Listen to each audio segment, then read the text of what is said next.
Welcome to day 46 of our school year.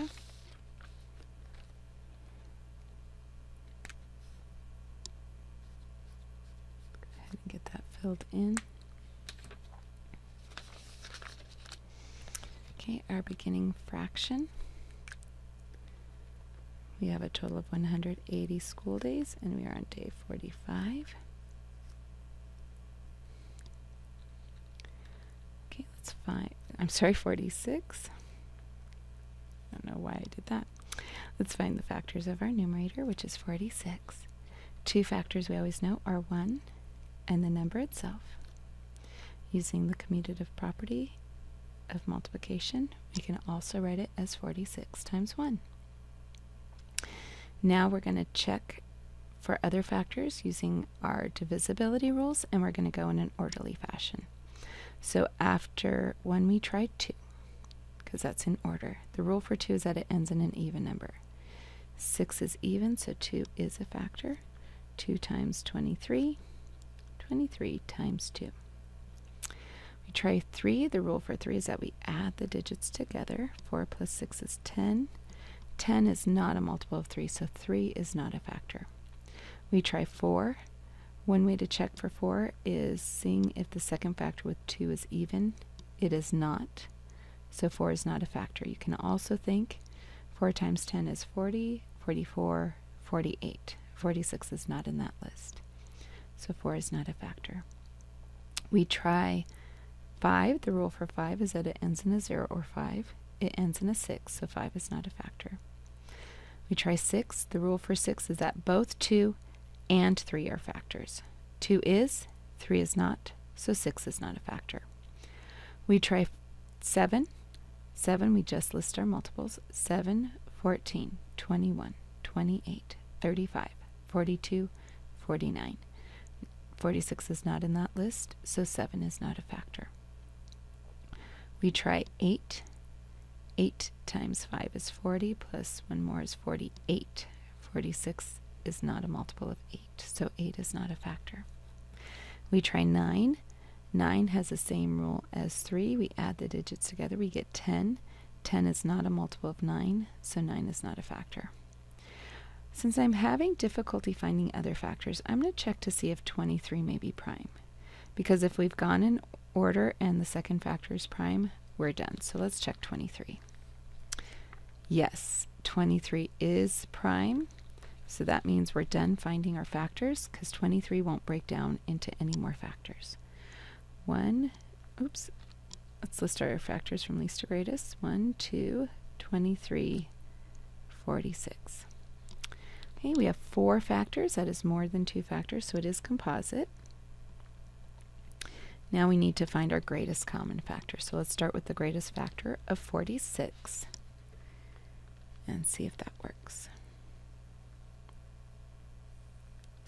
So 46,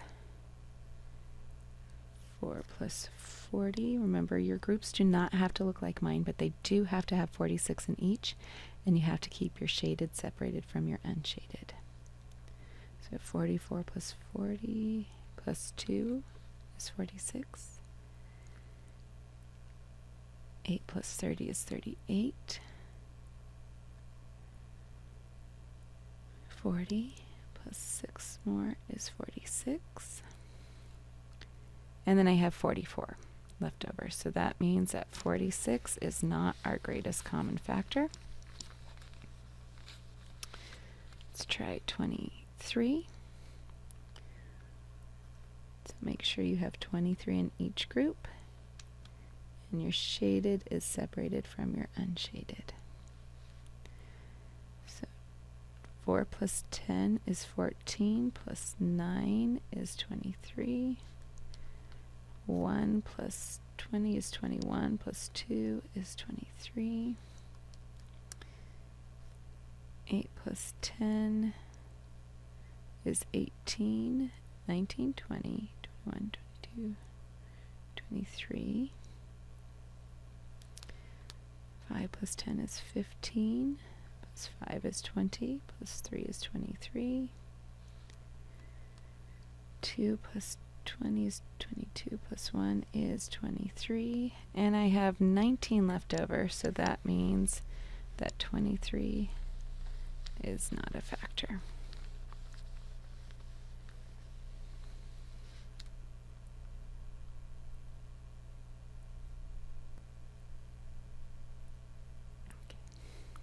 Okay, let's go ahead and make our groups of 2.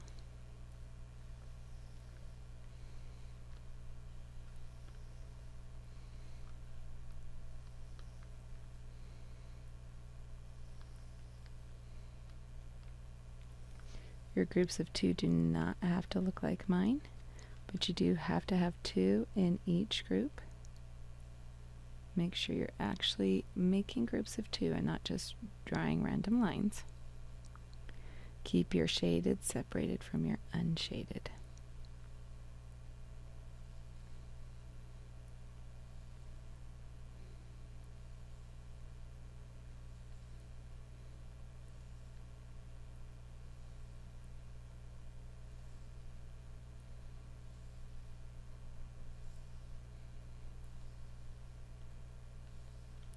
All right, 2 worked. Finally, I have no remainders.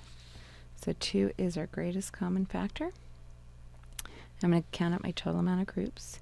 Each of my rows has 5. So 5, 10, 15, 20, 25, 30, 35, 40, 45, 50, 55, 60, 65, 70, 80, 85, 90.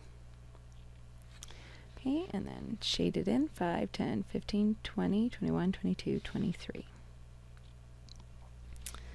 All right, now that we've done our division with our model, let's go ahead and do it with our algorithm also, so that we can prove it in a separate way. So we're dividing 180 into groups of 2, and we're dividing 46 into groups of 2. I know that 2 times 50 is 100. Numbers the same, zeros the game. More on top, no need to stop. Let's see, 2 times 20 is 40. Numbers the same, zeros the game. More on top, no need to stop. And 20 times 2 is 40. Numbers the same, zeros the game. You may have already noticed that 40 times 2 is 80, and that's fine. I just want to show that there's more than one way to get to this right answer. Use the multiples that you know. 0 plus 0 plus 0, 50, 60, 70, 80, 90. Okay, over here, 2 times 20 is 40. More on top, no need to stop. Numbers the same, zeros the game. 3 times 2 is 6. Numbers the same, zeros the game. 20 plus 3 is 23. Now we want to check using our inverse operation. Divisor times quotient plus remainder. Divisor times quotient plus remainder. Since our remainder is 0 for both, and the identity property of addition says when you add 0, it stays the same, we don't really need to add 0. 2 groups of 0 is 0. 2 groups of 9 tenths is 18 tenths, so 180. 2 groups of 3 is 6. 2 groups of 2 tenths is 4 tenths. So we get 46. 46, that matches our dividend, so check. 180 matches our dividend, so check. That means 23 is definitely our numerator, and 90 is definitely our denominator. All right, now it's time to fill in our data collection page. Okay, trimester 1, week 10. Today is 10, 11, 19. And our fraction for today is 23 90ths. Okay, so now you do not have school on Monday, so we're going to go ahead and put an X on Monday. Remember, we only cross out when there's a day or 2 or 3 of that week. We never cross out a full week because we want to save paper. So next week will be trimester 1, week 11, and you will be back at school on 10/15/19. So no school on Monday. You'll be here on Tuesday. Let's go ahead and get out your number line. Okay, we did groups of 2. So here we have 20 90ths we need to get filled in. That's equivalent to 10/45, and 2/9 was the simplest form. 21 90ths and 7/30 was the simplest form. 22 90ths. 11/45 was our equivalent fraction in lowest terms. And then today is 23 90ths. Nothing is lined up underneath it because this is our simplest form or equivalent fraction in lowest terms. There's only the one above it. All right, go ahead and put your number line away, erase your worksheet, and thank you for joining me.